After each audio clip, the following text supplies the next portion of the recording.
Fingolfin, King of the North and High King of the Noldor, seeing that his people were become strong and numerous,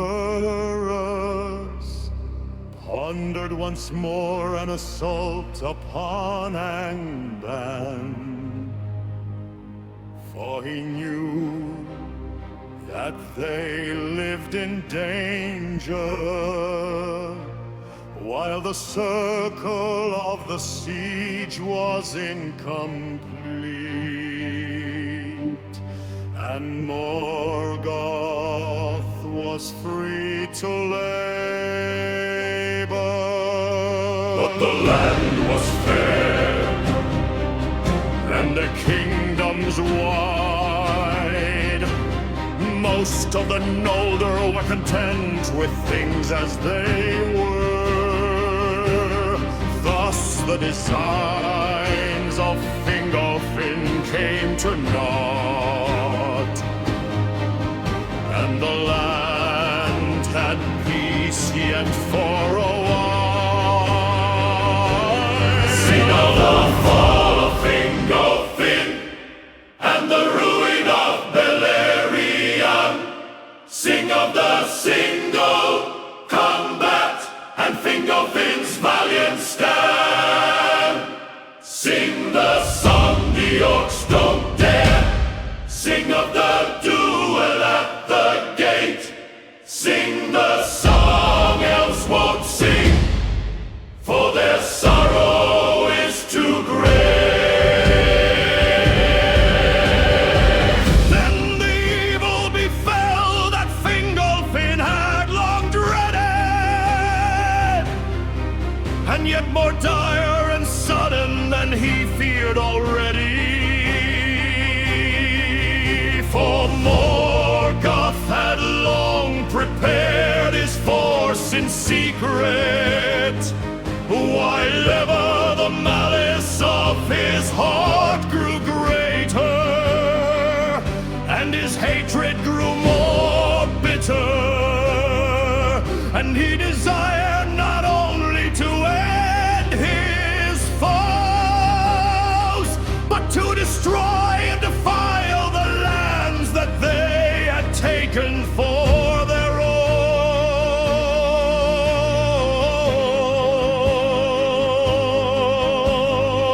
There came a time of winter, when night was dark and without moon. The watchfires burned low and the gods were few. Then suddenly Morgoth sent forth great rivers of flame that ran down swifter than balrogs and poured over all the plain. And the mountains of iron belched forth fires, fires of many poisonous hues,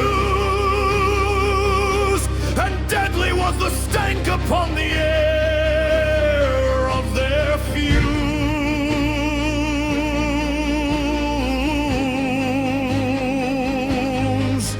Thus began the fourth of the great battles, the battle of sun and flame.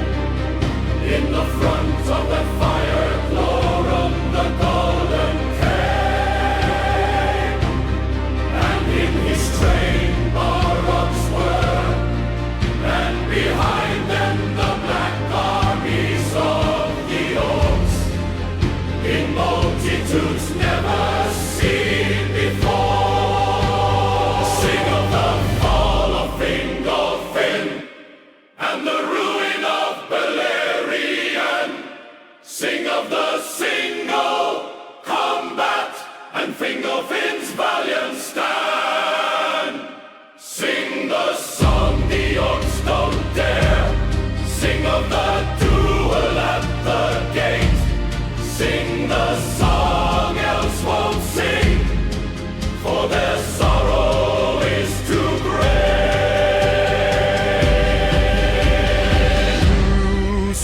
came to Hitland that Dorthonion was lost.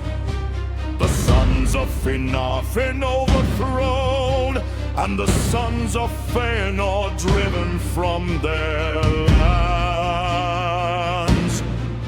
Then Fingolfin beheld the utter ruin of the Noldor, and filled with wrath and despair, he mounted upon LotR, his great horse, and rode forth alone. Thus he came alone to Angband's gates, and he sounded his horn, and smote once more upon the brazen doors, and challenged Morgoth to come forth to single combat. And his vast shield cast a shadow like a storm cloud. He issued forth clad in black armor, and he stood before the king like an iron-crowned tower. His feet was like thunder underground. And that was the last time in those wars that he passed those doors. For though his might was greatest of all things in this world, of the valor he knew fear alone. Sing of the fall of Fingolfin and the ruin of Beleriand. Sing of the single combat and Fingolfin's valiant stand. Sing the song the orcs don't dare. Sing of the duel at the gate. Sing the song elves won't sing, for their sorrow is too great. But Fingolfin gleamed beneath Morgoth's dark. He gleamed beneath it as a star, for his mail was overlaid with silver, and his blue shield was set with crystals, and he drew his sword Ringil that glittered like ice.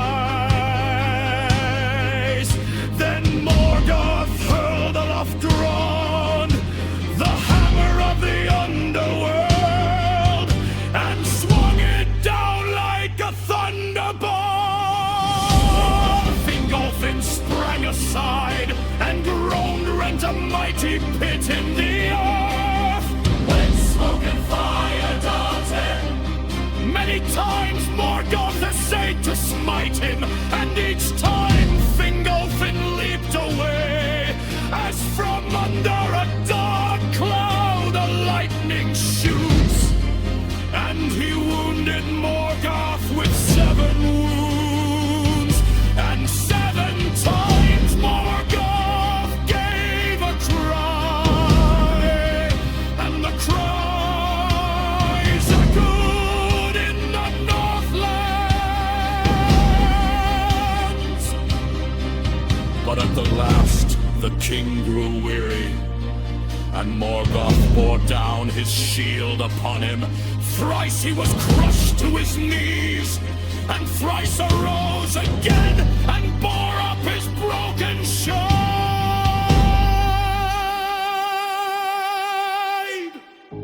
But the earth was all rent and pitted about him, and he stumbled and fell backward before the feet of Morgoth. And Morgoth set his left foot upon his neck, and the weight of it was like a hill that fell. Yet with his last and desperate stroke, Fingolfin hewed the foot with Ringil